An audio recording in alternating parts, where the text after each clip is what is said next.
കോഴിക്കോട് വടകരയിൽ വീട് കയറി ആക്രമിച്ച് യുവാവിനെ പരിക്കേൽപ്പിച്ച സംഭവത്തിൽ സുഹൃത്തുക്കൾക്കെതിരെ കേസ്.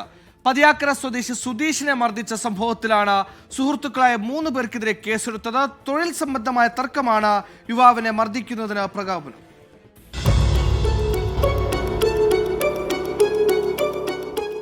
ജോലി സംബന്ധമായ തർക്കത്തിന്റെ തുടർച്ചയായാണ് അക്രമമുണ്ടായത്.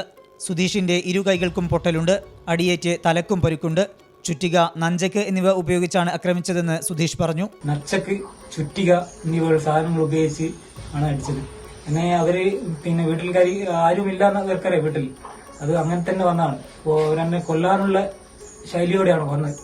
ഡോക്ടർ പറഞ്ഞു എക്സ്റേ എടുക്കണം. എക്സ്റേ എടുത്ത് വന്നപ്പോൾ എക്സ്റേ നോക്കിയപ്പോൾ അവർ പറഞ്ഞു എക്സ്റേയിൽ നല്ല പൊട്ടുണ്ട്.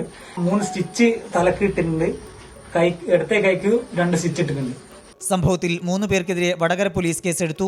വേട്ടൂർക്കണ്ടി നിജീഷ്, കൊടിയം മാക്കൂൽ അഖിൽ, കൊളച്ചേരി ബിബിൻ എന്നിവർക്കെതിരെയാണ് കേസെടുത്തത്. വധശ്രമം ഉൾപ്പെടെയുള്ള വകുപ്പുകൾ ചേർത്താണ് കേസ്. 24 കോഴിക്കോട്.